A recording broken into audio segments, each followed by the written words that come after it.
Hi, everybody. My name is Heather Farrell. I am the expat entrepreneur, and today I'm coming to you with the first part of a 5-part mini series that I'm creating on cryptocurrency and blockchain for beginners. So I want to help to teach you a little bit about what cryptocurrencies are, how you can invest in them, how to stay safe out there in the crypto land, and is this actually an investment that would be right for you? Because there's so many questions when it comes to this topic. And so I thought the best way to address it would be to just create a one by one, a step-by-step video series to help you to fully understand the whole concept and the various ways that you can actually invest in it. Because when it comes to cryptocurrencies, wow, it's the Wild West out there. They are the biggest thing that it gives it the biggest advantage is also the potentially riskiest thing about it is that it's unregulated.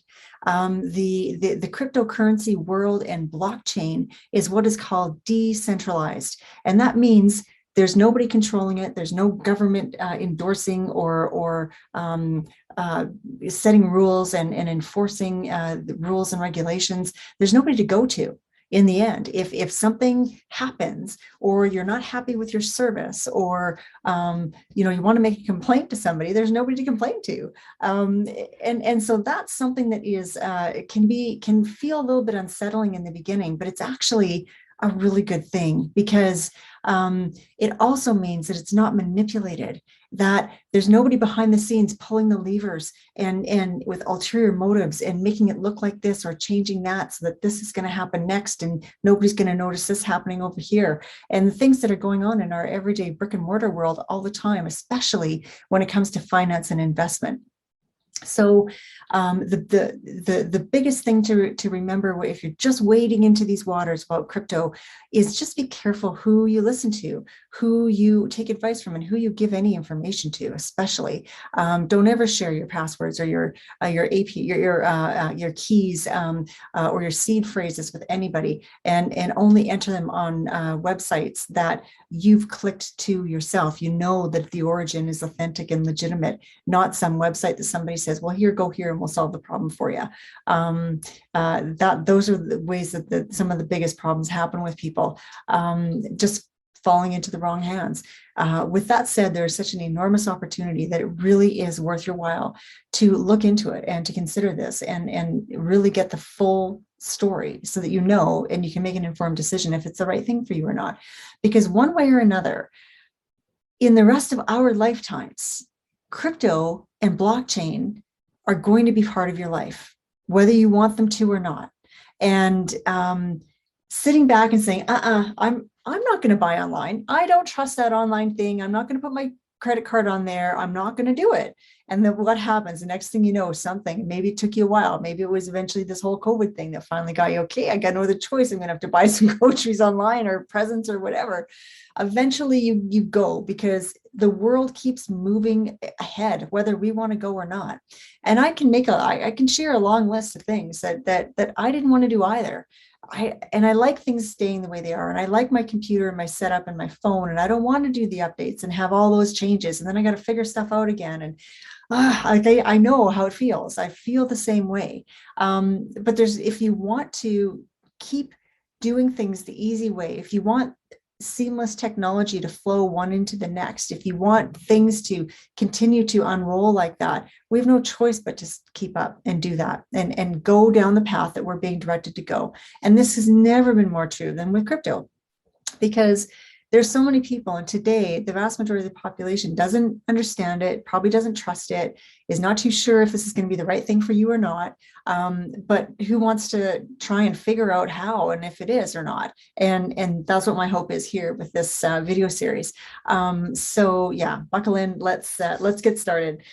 So with Bitcoin, we often use the word crypto and Bitcoin interchangeably, like it means the same thing, and of course it doesn't. Bitcoin is one cryptocurrency that exists. It's the granddaddy of them all, and it's had all-time highs of $70,000 for one Bitcoin, roughly, just thereabouts, and it fluctuates $2,000, $3,000, $4,000, $5,000 in a move. Often it happens all the time. Right now, we've just come down 30 grand as I'm recording this video. And then we were up 30 grand 4 or 5 months ago. Like those are huge fluctuations, right? And it's super, super volatile. And that is why it is such a huge draw, and it has such a huge opportunity for people who don't normally get access to investments of this level, right? That can have this potentiality for return, especially not in our regular everyday brick and mortar world, because those are so heavily regulated, and you've got so many fees to pay, fees that sometimes we don't even realize are actually being levied to us because they're so deeply hidden within the fine print in the back. And in the end, many years in a row, the only people who end up making money off some of those investments that we do are the managers, right? The fund managers and that kind of thing. And something that's interesting to know is that Bitcoin has been the #1 best performing asset class in the last decade by 1,000%. Just let that sink in for a second.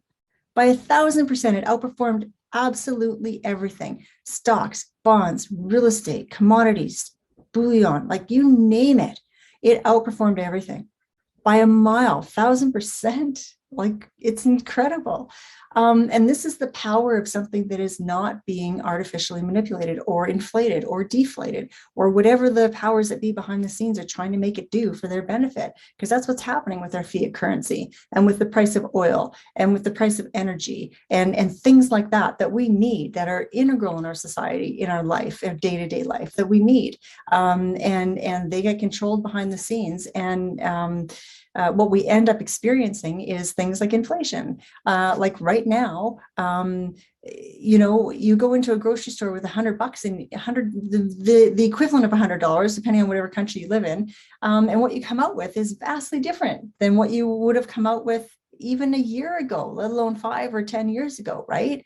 That's inflation and the devaluation of our currency, because it simply costs more for the people who provide the goods to us, for them to create and get those goods to the place where we're going to buy them. That's the bottom line. And if it didn't cost that amount of money, people wouldn't be able to be in business, or not for very long. The #1 reason that new or small businesses go out of business is because of cash flow, lack of cash flow. They don't have the money to keep paying the expenses. And as the inflation rises and the value of your currency continues to decrease, which is what is happening and has been happening year after year after year after year, it ends up in crazy inflated situations that some of you might remember, like what happened in Zimbabwe, where the value of the Zimbabwean dollar, or whatever it may have been called, just depreciated so far down that I heard a crazy story once of somebody who took a wheelbarrow full of cash to the bakery to get some bread, and obviously left it outside to go get the bread. And when they came back outside, the cash was on the ground, but the wheelbarrow was gone. And I don't know if that's true or not, but it really drives the point home, right? When you think about the value of currency, and we can see it today in so many of the countries around the world that are just struggling, like Venezuela, and the value of their bolivar, I think it's called. And it's heartbreaking for the nationals and the people who live in these countries, because there's nothing they can do until now, until you look at something like Bitcoin or something like a cryptocurrency. So let's get back on topic. When it comes to cryptocurrencies, there's loads of them. There's thousands of cryptocurrency coins. Think of cryptocurrency just like fiat currency. Fiat currency is the US dollar, it's the Aussie dollar, the Canadian dollar, the Great British Pound Sterling. It's the euro. It's the fiat currency for the specific country that exists. And with cryptocurrencies, Bitcoin would be one cryptocurrency. Ethereum would be another cryptocurrency. There's one called USDT, which is a cryptocurrency that is pegged to the US dollar. So it doesn't move around very much. Because it's steady with being pegged to the dollar, just like other currencies, other fiat currencies in the world are often pegged to the US dollar as well.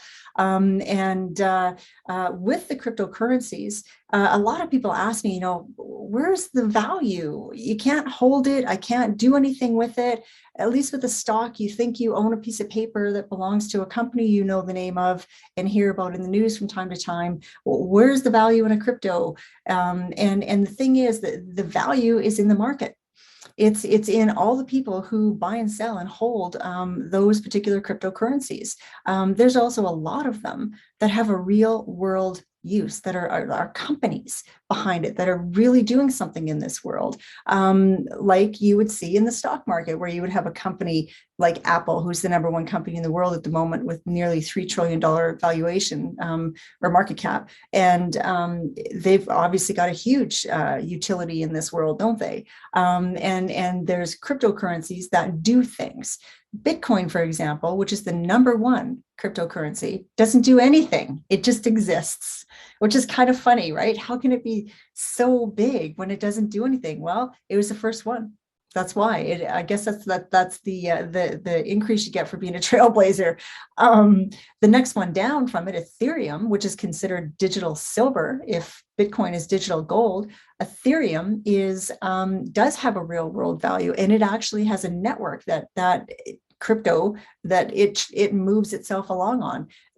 When you think about how does cryptocurrencies, how do they get transferred or moved or utilized in this world? And there's several ways. And in order to do that, we need to use the blockchain.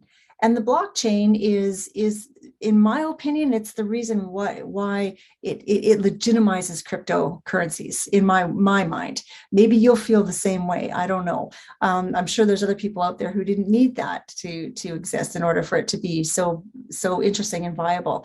Cryptos, that is. The blockchain is like a digital record book. It's like a record, and every single transaction that happens in cryptocurrencies is automatically logged on the blockchain, every single one. And it's not something somebody has to go do. So if they're sick one day and it doesn't happen, and oops, that didn't get put on there, it happens automatically when any transaction is done. When anything is ever bought or sold, any cryptocurrency, it's automatically logged on the record book.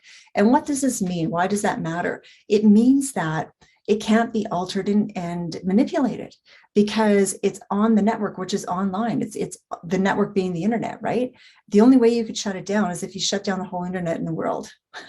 And because it exists on the network in multiple places all at one time, it's impossible to alter one record and alter them all, be able to make that change across all of them.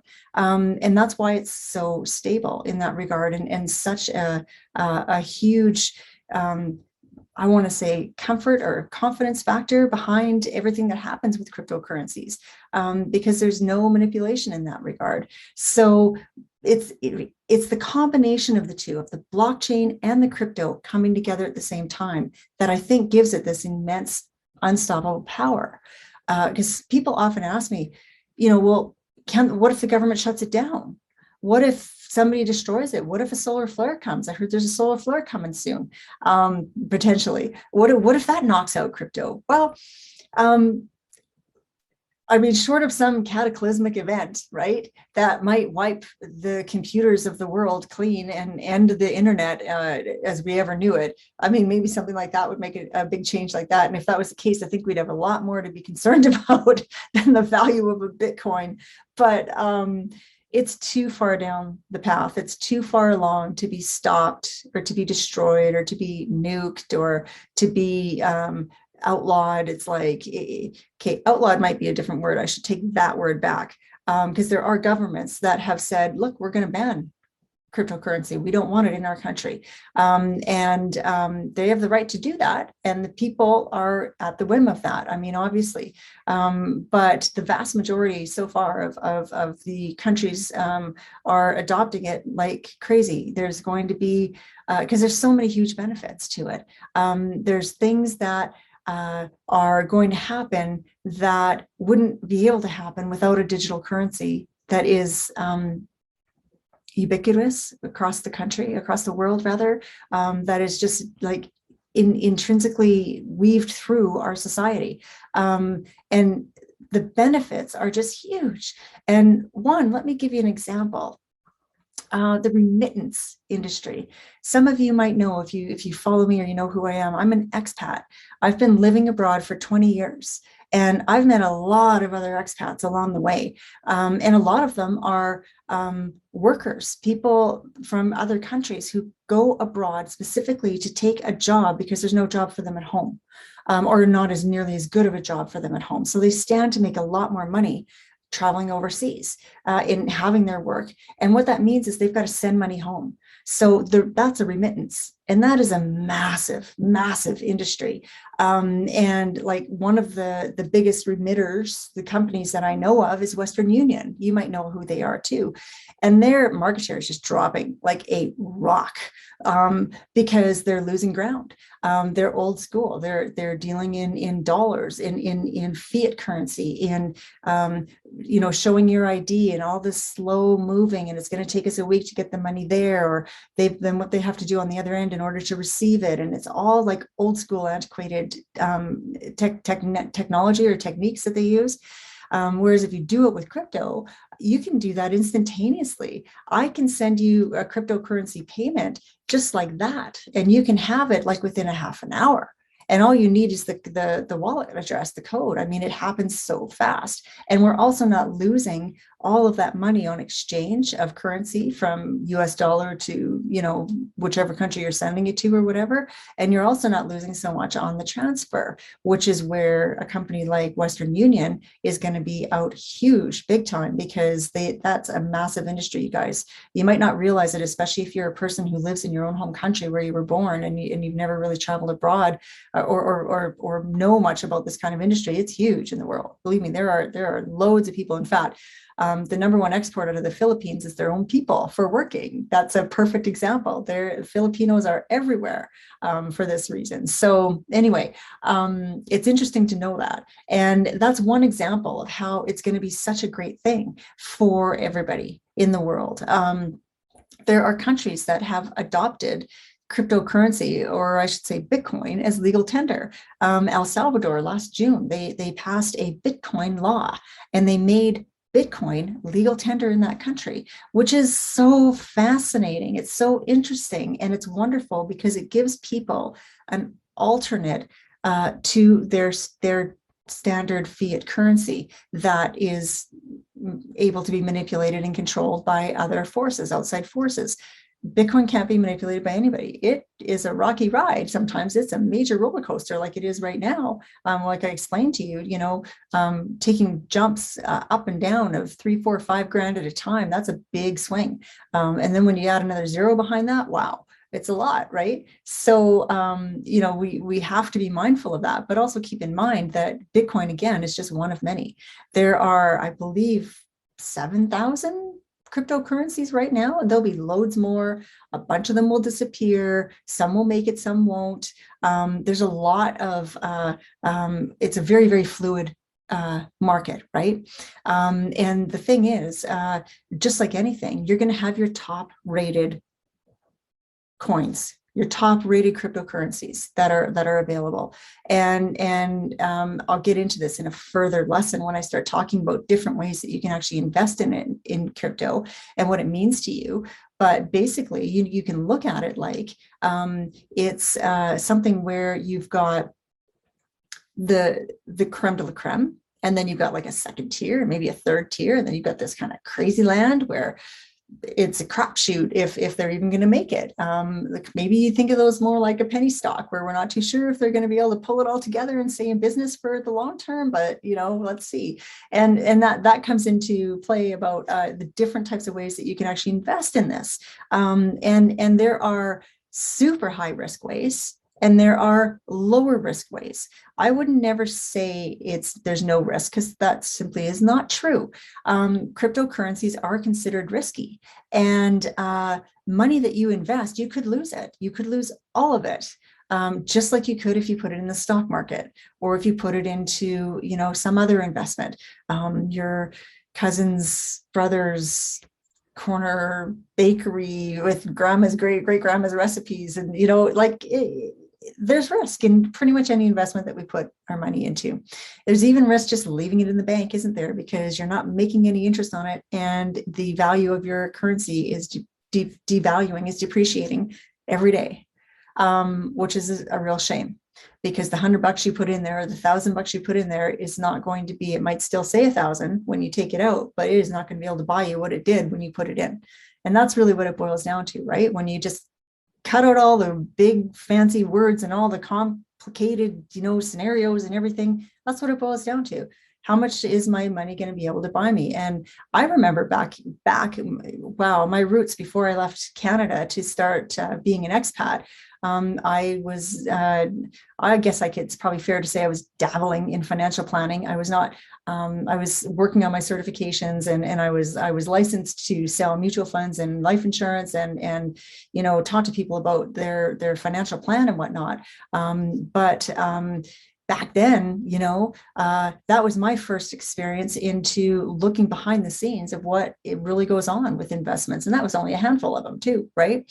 And wow, I knew straight away, as soon as I kind of peeled the curtain back and looked, I could see straight away that this is not a fair equation. This is totally lopsided in benefit of the companies, whatever it was. In that case, it was an insurance company that was that I was working for, selling their products, making a commission to sell their products, who were benefiting hugely. It could be your bank, it could be your brokerage company, whatever the case may be. They're in it for them, believe me. And there definitely are some good planners out there. There's no doubt about it. If you're in the market for one, I hope you find a good one. But these days, when it comes to your money and when it comes to your health, I personally believe those are two subjects you can no longer afford to just turn over to some third party and hope they do the best for you. You've got to take an active role in both, which means less Netflix one night a week. I don't know what it means to you, but we have to do that, or else you can't complain when things go sideways, and they will, because people everywhere are overworked, underpaid, stressed out, right? And it's just the way the world is right now. And especially on the back of a couple of years into this whole COVID fiasco. So I just feel it's more important than ever that we all take an active stance. And when it comes to your money and your investing, this is something you need to look at and pay attention to, because if you don't now, you're going to be dragged into it, kicking and screaming when you don't even want to go there, and you're not going to know anything about it. You're better off to be learning and taking the active role and figuring out, is this actually going to be something that's worth my while, that's worthwhile for me to look into and invest in? And it will be my pleasure to bring you more information on that in the coming weeks or sessions that I'm going to provide for you. But in the meantime, just glancing down at my notes, because I don't want to miss anything, I just wanted to say that as far as Bitcoin itself goes, it's interesting because there's only ever going to be 21 million of them. And that may sound like a lot, but it really isn't. When you think about, how many stocks a company would put out, for example, and then they do a split, and then they double it, and it just, like, it's incredible how much how many times you can slice that pie. And with Bitcoin, it's limited. Even right now, it's a limited commodity, and there's not very many decent investments in this world, or of any kind, really, that you can truly say that's the case. There's a lot of times they say, oh, with rare metals and that kind of thing, those are rare and there's limited and everything else, but to truly be have an exact amount and know, and it's coming we're getting closer to it every day, right? Those people out there who are mining crypto that you might have heard about, there's a certain, I don't really understand this completely, so if you want more information on that, I suggest that you look at a source that knows a lot more about crypto mining. But it's something where an individual person like you or myself could get the equipment needed, and we could set up the code and let the computer chug and basically create Bitcoins. There's only so many of those that can be created, and it's a matter of time, and it takes time and resources for those coins to be created, to be mined. And that's why there's a lot of people trying to do it to quickly make money for, passive income. If you just set this stuff up and it's carrying on in the background as you go on and do your thing, it sounds pretty sweet, doesn't it? But I don't think it's quite that simple. I've heard from quite a few people who've tried it, and there's a little more to it. And apparently once you even mine a coin, you've then still got to get yours accepted as opposed to somebody else's. So it's probably a situation where you've got, I'm not even going to extrapolate because I don't know. But anyway, it's definitely not something that I wanted to plow into. But you might be interested in looking up more. But the point is that there's only ever going to be 21 million Bitcoins mined in all time. And there's a lot of them that are lost already. There's some just heartbreaking stories about people, what they've done with their little, thumb drive, and they've lost it, or they, their computer got torched, or like any number of things, and they're gone forever. So it's even that much more limited. And as we get closer to that time where they are all eventually completely mined and done, it will certainly be definitely scarce at that point, right? There are loads of top, like Fortune 500 companies who hold cryptocurrencies in their balance sheet, quietly behind the scenes, right? Publicly, we're not endorsing this. We think it's kind of, maybe not the best thing, or we're unsure about it, and just casting a whole bunch of doubt on it. And then behind the scenes, they're working madly to figure out ways that they can actually start accepting big crypto as a form of payment, for example. And they're using the blockchain technology to transact their transactions and to do other things that were normally done in a different way in the brick and mortar world. So it's not just all about, neither crypto nor blockchain is all about like investing in cryptocurrency. There's a huge amount of other real world use for both of them, especially for the blockchain, that is going to be, this public record is something that can be used to run elections on. Imagine that for a second. No more second guessing the ballot polls and boxes going missing of votes and thinking people are not understanding or being able to go in and check off the right candidate. I mean, if you could cast an election on a public unchangeable record like that, that would be pretty amazing, and it will happen. I don't know when, but there's so many other things and applications that are going to be used on the blockchain that are just going to be massive game changers for business and industry. With crypto, as I was saying before, there's so many currencies that are a completely different or have a real world use that do something in this world. So many of them are all wrapped up in things that are digital or other things that have to do with cryptocurrency or to do with blockchain, because I mean, it just makes sense, right? And that's where the space that they're in, but it's all stuff that's needed, and a lot in the gaming industry too. And yeah, anyway, there's a lot to consider where all of that is concerned.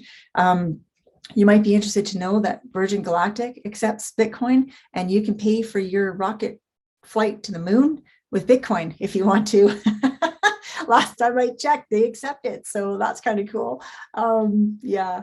But to me, one thing that I'll just kind of close and wrap up with is to say that it's ironic in a way that, when you think back to what we think we know about how currency ever even came into being, and how we've all been paying for things, for services and products we need. And it not too long ago, several hundred years ago, but they started, the country of Micronesia has one of their islands is called Yap, and they are known for these humongous discs, these that were currency, that are big coins that are, you would roll along, and they would have a hole in the middle. Like, you've probably seen some of those in Japan. We've got one that a couple actually that have a hole in the middle. They're kind of square or round, and anyway, these giant coins, they were like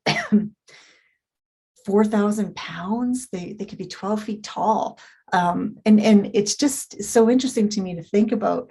What was it like back then when this is what you had? Obviously, that was a huge, fortune, and it's not reasonable to think you would ever be able to take it around and easily exchange it.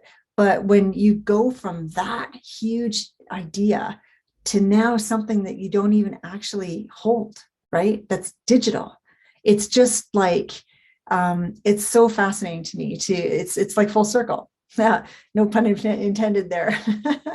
But yeah, so on that note, I mean, I hope that I've been able to give you a little bit more of an idea of what cryptocurrencies are, and certainly what they're not, right? They're not something you can ever put in your pocket, with the possible exception of if you've got one saved on one of your little thumb drives and you put that in your pocket, or if you have cryptocurrency wallet on your phone and you're able to just take your phone and turn that QR code on, or whatever the case may be, and pay in that regard, because that's coming. There's some places you can do that now, but that's definitely coming, you guys. The ability to pay for services using cryptocurrency is it's already upon us, and it's this far away with some of the other bigger companies, and all they're doing is trying to figure out how to make it happen, like the logistics of changing their behind the scenes processing to be able to accept it, which is not just quite as quick and easy as the actual transfer is going to be for the actual cryptocurrency, which is amazing. But that's important to know, and it's coming. And in the same way, when I was referring earlier to not wanting to make changes and wanting to stay with your old browser, or not do an upgrade on your phone because you don't want it all to change and all that, and I understand, I really do. But then the thing that happens, right, is they throw some little wrench in your path where you're not able to continue to keep using your device at the same level unless you do the upgrade. And it's so frustrating. They force you to do it. And this is what's going to end up happening, probably not anytime soon, I don't think, but with crypto and slow adopters to crypto. It's kind of what happened with online shopping in a way too, right? I mean, if you were one of the people who didn't want to do that, and eventually it just becomes harder to resist it than it does to just finally accept it and move forward with the advancements in the world. And that's really what it boils down to. And they say that today, the kids of today are not going to know a world without crypto or without blockchain. And yeah, I'm sure that's true. So there are a lot of very interesting prediction models that are out there. And when I mentioned that it's been the top performing asset class of all, well, for the last 10 years by 1,000%. This is also the time frame since it's come into existence, because it's not all that old. Bitcoin was the first one, the first crypto, I think it was 2009. And it didn't do much for the first, 6, 7, 8 years, I think it was. And then it was did a big shoot up and got everybody's attention. And when it shot up to $5,000, I remember thinking, oh wow, I think the ship has sailed. Then I'm not going to get in on this now. There's no way it's going to go higher or stay there or whatever. And look at, of course it did. So by no means has the ship sailed on getting involved in cryptocurrency, whether it be Bitcoin or another top rated one, I'll just say. There's a lot of room for growth. And with the stock to flow chart that has been created on Bitcoin, it is the most accurate stock to flow chart that we've seen. And there are predictions of we're probably going to see $100,000 Bitcoin within the year. Last fall, if you listen to any of the videos that I did, I was reminding people that we could hit 100,000 even before the year ended, even before 2021 ended. That isn't what happened, but it is coming.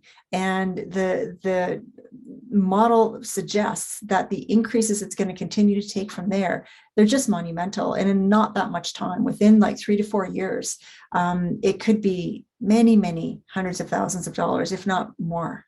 So it's definitely worth taking the time to look into now, because it could be something that will be absolutely possibly life-changing, right? If you get yourself placed and know what to do, are able to accept, understand the options that are available to you and choose the right path for you, whatever that might be. Excuse me. So yeah, there's that to consider too. And yeah, I think I've actually pretty much covered everything I wanted to about cryptocurrencies, what they are, what they're not, how the blockchain works, and how it is going to become such an integral part of our life that it simply will not be part of it. It will be part of everything we do in all of the years to come. So on a bigger level too, because more and more companies will be adopting it and taking it on. So sorry. So that's interesting. But yeah, let me wrap this one up because I don't want to make these too long. And I'll just say that the next session, the video number 2 in this 5-part series is going to be all about different ways that you can invest in crypto, because there's a lot of them and they are not all equal. Let me tell you that. There's some super duper high risk ones that I wouldn't recommend to anybody. And there's some other ones that are very, very on par in terms of risk level with other investments that we're doing in the brick and mortar world every day.